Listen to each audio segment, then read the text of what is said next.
తర్వాత ధనిష్ట 3, 4 పాదాలు, శతభిషము, పూర్వాభాద్ర 1, 2, 3 పాదాలు, అంతైతే కుంభరాశి.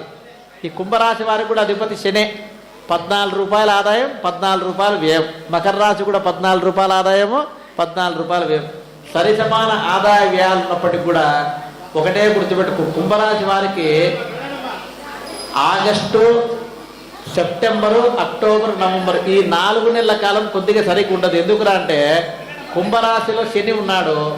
శని తానుండే ఇంట్లో తానే ఉన్నాడు. అంటే కారకో భావనాచాయ, ఏ కారకుడు ఆ స్థితిలో ఉండకూడదు అని చెప్తారనమాట. కాబట్టి కుంభరాశి వారికి ఇంకొకటి ఏమన్నా అంటే ద్వాదశాష్టమ లగ్నస్తు, 12 కానీ లగ్నమునందు కానీ అష్టమంలో కానీ శని సంచారం జరుగుతుంటే మనకు ధనక్షయము, ప్రాణహాని, మానహాని, స్థానభ్రంశం ఈ 4 కలిగేస్తాడని చెప్పి మనకు చెప్తుందనమాట. కాబట్టి ఈ యొక్క ఏలినాడు శనైశ్వరుని యొక్క తీవ్రత పోగొట్టుకునేదానికి అందరూ కూడా ప్రత్యంగిర ఉపాసన కానీ శని మహాత్ముని సేవించడం కానీ చేయాలన్నమాట.